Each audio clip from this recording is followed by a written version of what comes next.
Operation থিয়েটারে মা ঢুকলো, ওটির ভেতরেও কিন্তু প্রচুর কমপ্লিকেশনস হলো। এবং hello everyone, welcome back to my vlog.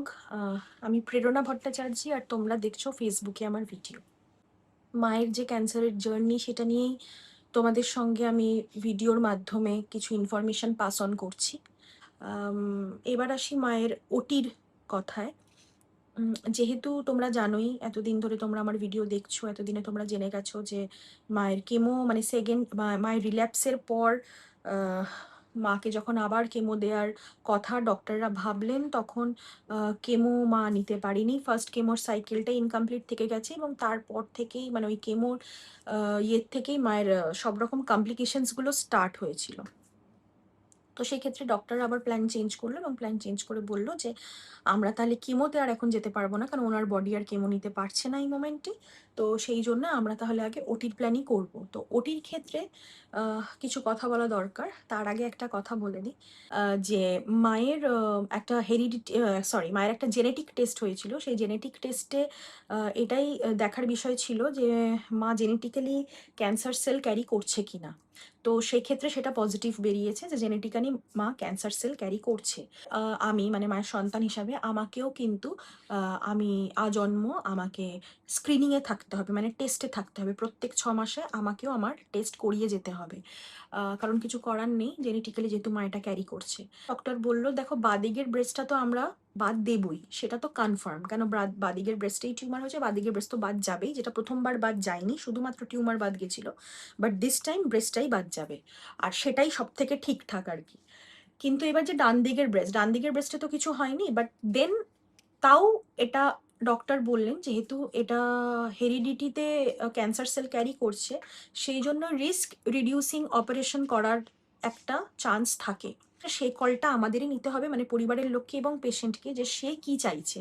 তো যখন মাকে জিজ্ঞাসা করা হলো এবং মাকে সমস্তটা বলা হলো, মা কিন্তু খুব কনফিডেন্টলি এবং ফার্মলি মা বলেছিল যে আমি ডান দিকের ব্রেস্টটাও চাইছি বাদ হয়ে যাক। আমরা ডক্টরকে সেটাই কনভে করি এবং মা নিজেও ডক্টরকে বলে যে মা চাইছে মায়ের বাদিকের ব্রেস্টের সাথে সাথে ডান দিকের ব্রেস্টটাও অপারেশন একবারে হয়ে যাক। এটাকে বলে রিস্ক রিডিউসিং সার্জারি, কিন্তু সেটাই হয়েছে। অপারেশনের দিনকে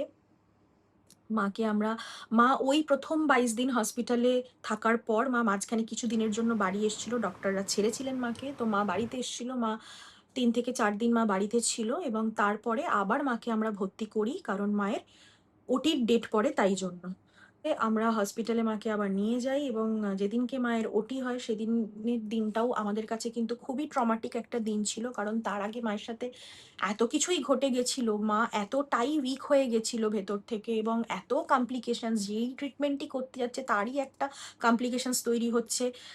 তো মায়ের বডি কোনো ট্রিটমেন্টই নিতে পারছে না, কোনো ওষুধ কাজ করছে না, সব কিছুই যেটাই দিচ্ছে সেটাই অন্যভাবে রিয়্যাক্ট করছে।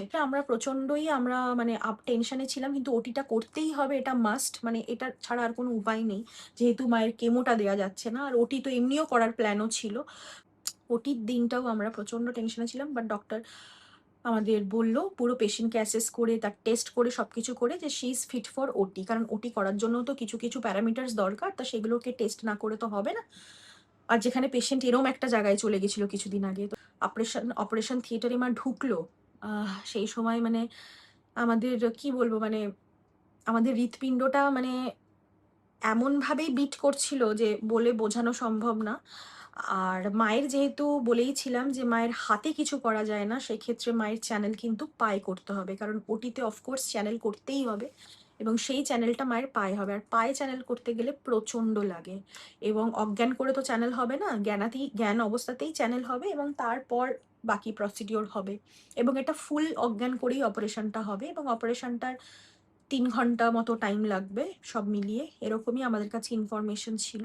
এর মধ্যে প্রচুর মানুষ যারা জানতে পেরেছে, চেনা এবং অচেনা সবাই খোঁজ নিয়েছে, ইন্ডাস্ট্রির অনেকে খবর নিয়েছে, মানে আমাদের সিরিয়ালের জগতের অনেকে খবর নিয়েছে, ইনফ্যাক্ট রূপসাদি দাদা ওনারাও খবর নিয়েছেন। তারপরে মায়ের সাথে অনেকে কাজ করেছে তারা খবর নিয়েছে, গৌরব খবর নিয়েছে, অনেকে, মানে আমি তো অনেকের নাম মিস আউট করে যাচ্ছি, সবার ইন্ডিভিজুয়ালি এতগুলো নাম বলা পসিবল নয়।